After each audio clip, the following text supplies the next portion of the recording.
സംസ്ഥാനം മുഴുവൻ വയനാട്ടിലേക്കാണ് ഉറ്റുനോക്കുന്നത്. ഒരു രാത്രി പുലരുന്നതിന് മുൻപേ ഉറ്റവരെയും അയൽ വീടുകളെയും നഷ്ടമായതിന്റെ നടുക്കത്തിലാണ് ചൂരൽമലയും മുണ്ടക്കൈയും.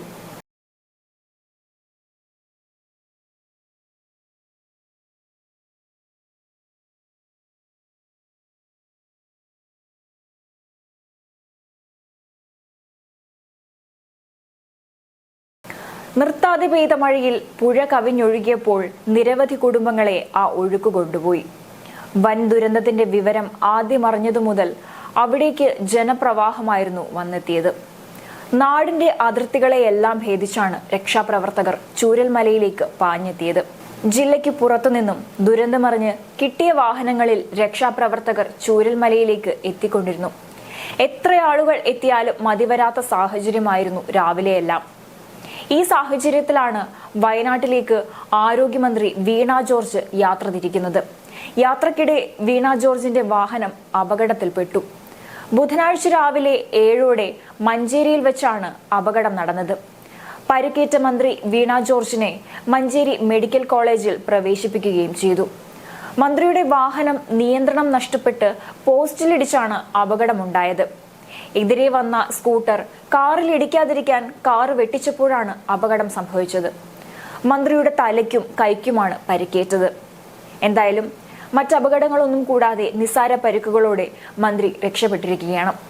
വയനാട് മേപ്പാടിയിലേക്ക് പോകവെയാണ് മന്ത്രിക്ക് അപകടം സംഭവിച്ചത്. അതേസമയം വയനാട്ടിൽ രക്ഷാപ്രവർത്തനം തുടരുകയാണ്. ഇതുവരെ 153 മരണമാണ് സ്ഥിരീകരിച്ചത്. ഇനിയും 97 പേരെ കണ്ടെത്താനുണ്ടെന്നാണ് വിവരം. നാടു മുഴുവൻ രക്ഷാപ്രവർത്തന ദൗത്യത്തിനായി ദുരന്ത മേഖലയിൽ തുടരുകയാണ്. ഇന്ന് കൂടുതൽ സേന അവിടേക്കെത്തും. മേപ്പാടിയിലും നിലമ്പൂരിലുമായി 51 പേരുടെ പോസ്റ്റ്മോർട്ടം നടപടികളാണ് കഴിഞ്ഞ ദിവസം പൂർത്തീകരിച്ചത്.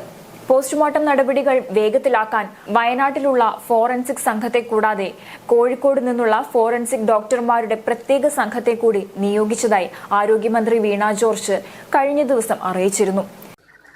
ഇപ്പോൾ വലിയൊരു ദുരന്തമാണ് ഉണ്ടായിരിക്കുന്നത്. വളരെ നിർഭാഗ്യകരമാണ്. ഇതിന് ഏറ്റവും അടുത്തുള്ള ആശുപത്രി മേപ്പാടി CHC ആണ്. അവിടെ ഇപ്പോൾ 6 മൃതദേഹങ്ങളാണ് എത്തിയിട്ടുള്ളത്.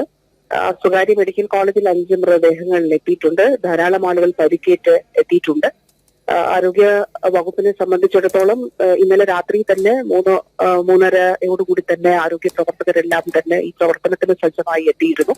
ഈ ആശുപത്രികളിൽ സജ്ജീകരണങ്ങൾ, പ്രത്യേകിച്ച് ഇനിയുള്ള മറ്റ് നടപടികൾ കൂടി നമുക്ക് സ്വീകരിക്കേണ്ടതായിട്ടുണ്ട്. ചികിത്സയിലുള്ളവർക്ക് ആവശ്യമായിട്ടുള്ള ചികിത്സ നൽകേണ്ടതായിട്ടുണ്ട്. ബഹുമാനപ്പെട്ട മുഖ്യമന്ത്രിയുടെ നേതൃത്വത്തിൽ സ്റ്റേറ്റ് തലത്തിലുള്ള പ്രവർത്തനങ്ങൾക്ക് ആവശ്യമായിട്ടുള്ള നിർദ്ദേശങ്ങൾ നൽകിയിട്ടുണ്ട്. ഇപ്പോൾ അവിടെ DMOയും DPMും ഉൾപ്പെടെയുള്ള നമ്മുടെ ഓഫീസേഴ്സ് ഉണ്ട്. സ്റ്റേറ്റ് തലത്തിൽ ജീവൻ ബാബു IASന്റെ നേതൃത്വത്തിലുള്ള ടീം, DHSും അതുപോലെ അഡീഷണൽ ഡയറക്ടറും ഉൾപ്പെടെയുള്ളവർ അവിടേക്ക് ഉച്ചയോടുകൂടി എത്തിച്ചേരും. ആവശ്യമായിട്ടുള്ള മരുന്നുകൾ, മറ്റ് IV ഫ്ലൂയിഡ് ഉൾപ്പെടെയുള്ള എല്ലാ കാര്യങ്ങളും അധികമായിട്ട് തന്നെ വയനാട്ടിലേക്ക് എത്തിക്കുന്നുണ്ട്. കോഴിക്കോട് നിന്നും കണ്ണൂരിൽ നിന്നും 2 വഴിയും പിന്നെ ചുരം ക്ലിയർ ചെയ്യുന്നുണ്ട്. നമ്മുടെ CMന്റെ നിർദ്ദേശത്തിന്റെ അടിസ്ഥാനത്തിൽ ചീഫ് സെക്രട്ടറി ആ കാര്യങ്ങൾക്ക് നേതൃത്വം നൽകുന്നുണ്ട്. അധികമായിട്ട് എത്തിക്കുന്ന ആരോഗ്യ പ്രവർത്തകരെ മറ്റ് മെറ്റീരിയൽസും മൊബിലൈസ് ചെയ്യുന്നതിന് വേണ്ടിയിട്ടുള്ള ക്രമീകരണങ്ങളും ചെയ്തിട്ടുണ്ട്. സർക്കാർ ആശുപത്രി ഏറ്റവും ഇമ്മീഡിയറ്റ്ലി അടുത്തുള്ളത് മേപ്പാടി സാമൂഹ്യാരോഗ്യ കേന്ദ്രമാണ്. പിന്നീടുള്ളത് കൽപ്പറ്റ താലൂക്ക് ആശുപത്രി, വൈത്തിരി താലൂക്ക് ആശുപത്രി, പിന്നീട് മാനന്തവാടി മെഡിക്കൽ കോളേജ്. അതുകൂടാതെ കോഴിക്കോടും കണ്ണൂരും, ബോയ്സ് ടൗൺ വഴി ഇറങ്ങുവാണെങ്കിൽ കണ്ണൂര്, ഇപ്പുറത്ത് നമ്മൾ ചുരം വഴി പോകുമ്പോൾ കോഴിക്കോട് മെഡിക്കൽ കോളേജ്. അപ്പോ ഇപ്പൊ ആരോഗ്യ പ്രവർത്തകർ അവിടെ കൂടി കൊടുക്കുന്നുണ്ട്, വിടുന്നുണ്ട്, അധിക ടീമിനെ വിടുന്നുണ്ട്. നമുക്ക് മറ്റ് നടപടികൾ കൂടി ഇതിന്റെ ഭാഗമായിട്ട് സ്വീകരിക്കേണ്ടി വരുന്നുണ്ടല്ലോ. മൃതദേഹങ്ങൾ കൂടി എത്തിച്ച സാഹചര്യത്തിൽ അത് മേപ്പാടിയിൽ തന്നെ സെറ്റ് ചെയ്യുന്നതിന് അതിന്റെ ഇൻക്വസ്റ്റും മറ്റ് നടപടികൾ ആരംഭിച്ചിട്ടുണ്ട്. ആ ക്രമീകരണങ്ങൾ സാമൂഹ്യാരോഗ്യ കേന്ദ്രത്തിൽ തന്നെ ചെയ്തിട്ടുണ്ട്. മേപ്പാടി ആളുകളെ രക്ഷിക്കുന്നതിന് ഹെലികോപ്റ്ററുടെ സേവനം ഉപയോഗിക്കുന്നുണ്ട്. അതോടൊപ്പം തന്നെ ഈ ആവശ്യമായിട്ട് അവരെ പുറത്തെത്തിക്കുക എന്നുള്ളത് പ്രഥമമായിട്ടുള്ള കാര്യം.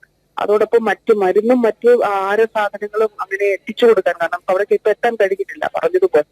അപ്പൊ ഈ കാലാവസ്ഥയുടെ ഒരു പ്രതികൂലാവസ്ഥ, മറ്റുള്ള ഹെലികോപ്റ്റർ എത്രത്തോളം എന്നുള്ളതൊക്കെ ഇനി നമുക്ക് ആ ഒരു കാര്യം കൂടി പറയുന്നുണ്ടായിരുന്നു. ഏതായാലും ആ കാര്യം കൂടി പരിഗണനയിലുണ്ട്.